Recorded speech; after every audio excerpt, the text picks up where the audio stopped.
Well, I think I just realized what Tarantino does is he balances two different strains, overlapping strains of, I guess, I don't know, 90s specific cultural pathology.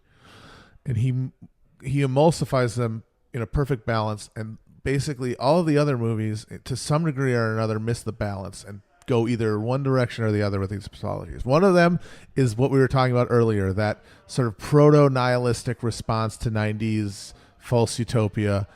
It's like an intentionally retro-seeming rebellion, like a 50s style, it's self-consciously retro, like that's the rockabilly part. It's it's a louche aesthetic, almost continental rejection of mores, but with that, he balances it perfectly with the other thing, which is the pent-up male aggression, the fascist will to violence that was percolating under America's masculinity at that point, which you saw burst out in things like Woodstock 99 and all those like angry songs for like white boys who had no reason to be pissed but were super mad because their natural like aggression was being tamped.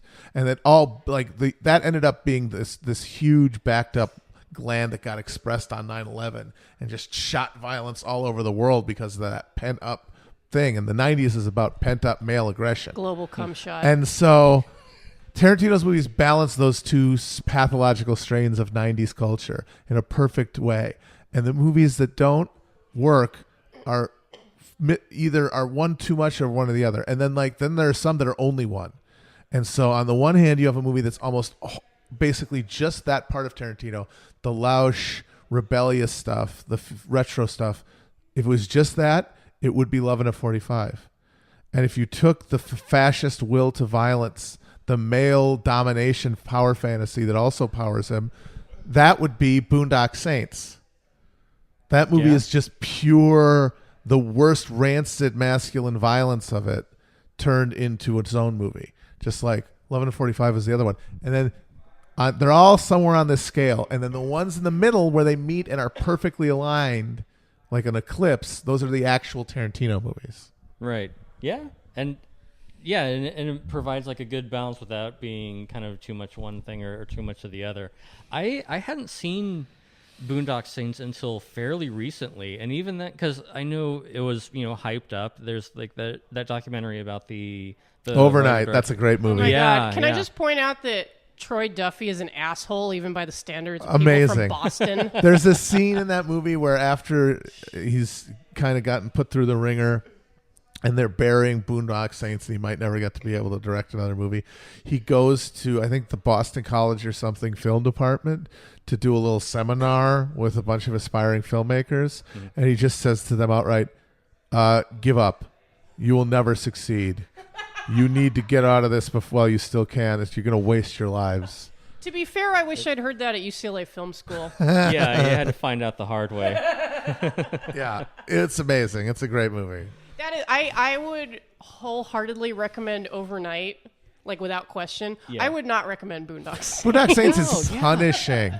Like a lot of these movies can be fun even if they're not good or at least breezy. It is so lugubrious. And just these painfully overwritten attempts at humor that just feel so desperate and over the top. The affectations that feel like such obvious affectations, like Willem Dafoe's gay, theatrical police officer. And then the fact that when they finally start killing people, there isn't even really any action. It's just these slow motion shots of these guys getting riddled with bullets while opera blares on the soundtrack, which is such an adolescent dipshit thing of like, well, what would make it sound badass and serious? Opera music. Yeah, it's just like a kid. It's just juvenile shit. Juvenile, that being shit, the key word. That shit was done like a couple of years after Bonnie and Clyde. Yeah, that's true. Like Bonnie and Clyde set the standard. It's like, okay, do something else. We've had our excessive violence. Like now balletic, what new can you like bring? slow-mo violence is trite. Yeah. Like, for example, a movie that is not necessarily successful and tries too hard in some ways, Way of the Gun. When it comes to the action scenes, they fucking rip. That movie, the big shootout that ends that movie, whips sack. No, yeah, it's great. That movie has a ton of good action. Yeah, whereas Boondock Saints, it's like the scenes are almost avant-gardely uninteresting and unsuspenseful. I feel like a lot of these guys were helped by the influx of Hong Kong cinema You know, John Woo movies in particular, because John Woo being the the obvious king of beautiful gun violence. Right. You just said that, and then a flock of doves exploded behind you, in slow motion.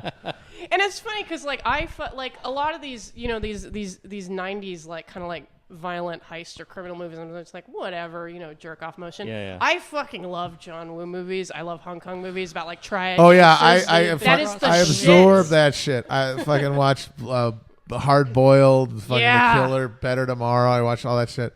I remember when I first saw Hard Boiled, and they go into the hospital at the end.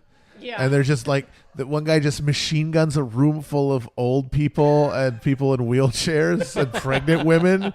And he just, like, holy shit.